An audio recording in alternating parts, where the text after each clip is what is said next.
This is following up from a D-band appointment. This is the first appointment after brace is removed. We're checking the lower V-loop retainer and we're fitting the upper temporary retainer, which is I call a vacuum formed retainer. I like using the Essex ACE material. I like the 1 millimeter thickness. The ACE material is good because it is very aesthetic and it's strong. So they've combined the properties of their A and their C, one for aesthetics, one for strength. And even with grinders, I find these things last quite a while. My normal protocol is to have this as a backup retainer, even when I fit the final Hawley retainer. So what I do is I basically show the patient how to fit the retainer, ask them to take it in and out of their mouth. Hours of wear, I want full-time wear on this. You only take this out when you're brushing your teeth and when you're eating and playing contact sport. They're the only 3 occasions, okay? When I see you for the review appointment, if you've been wearing it well and your teeth are looking good, then I'll wean you down to just wearing it at home and at night time, okay? But at this stage, because it's clear, no one will really see it, try and wear it during the day as well, okay? Yeah, sure. So I'm just gonna go through how to fit this retainer. Just pop your head back. Do you wanna hold that for me so you can see? Great, all right.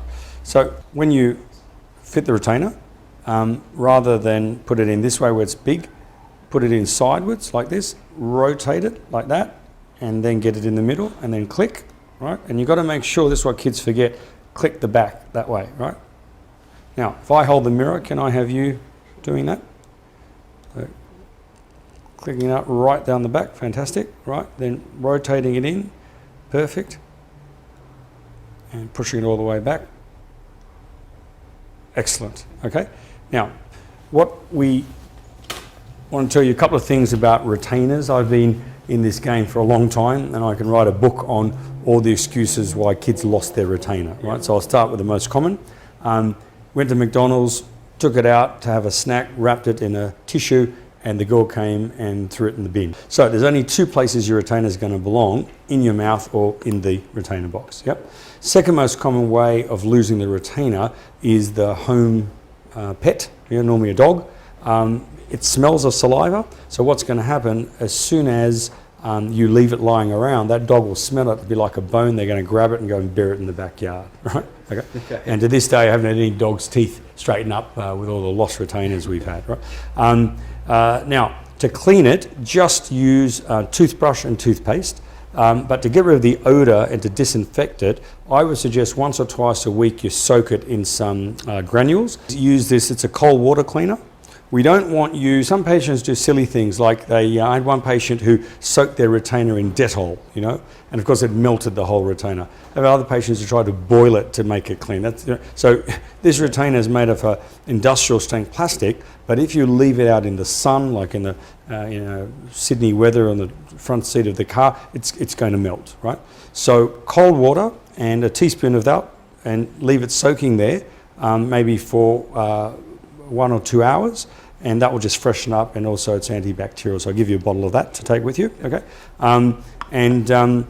These new retainer boxes we're using, they themselves are made of a plastic which is antibacterial. It's a new technology, right? So if it belongs in there and you leave it in there, it's going to remain fresh. And if you when you brush your teeth before you go to bed, if you can just brush this as well, right? Okay, sure. Now, when I cut down to nighttime only, with this retainer, then we're going to get you to start putting some gel in there to whiten your teeth, right?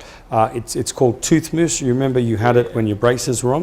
What this will do, that'll get rid of any stains on your teeth and actually improve the quality of the enamel. So I don't get you to do that now, because by putting tooth mousse in, it discolors the retainer. So then kids don't wear it during the day because it doesn't look good, you see, right? Yeah. So what we'll do right now till I see you again, you're wearing it full time except for eating, brushing your teeth, playing sport.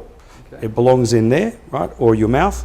When I see you next visit, if you've done a good job, we cut to home and nighttime use, then we'll start the tooth mousse application. Okay? Sure. So just to show you the benefits of early treatment, young Chook you prefer, isn't it? Yeah. Young Chook came in when he was 8 years old, and he didn't have room for eruption of his permanent teeth, and he had a class 3 jaw pattern. So what we did for him was upper arch development, reversible face mask therapy, and that tooth, I think, came down on its own. We didn't have to cut a chain and bring it down, did we? No. Because your case turned out so well, Chucky, what I'd like you to do is give a real big smile for the camera, and so that people can see the benefits of early treatment and correction of a class 3 jaw. And if you have a look at his bite together again, center lines on, everything in good position. Now, he's had most of his growth spurt, but if I notice he's going to have late growth of the lower jaw, I'm going to make his final retainer as an upper 3D, Schwartz, maybe even a Frankel. But we've timed this so his cervical vertebrae has gone through stage 4. He's at his maximum mandibular growth.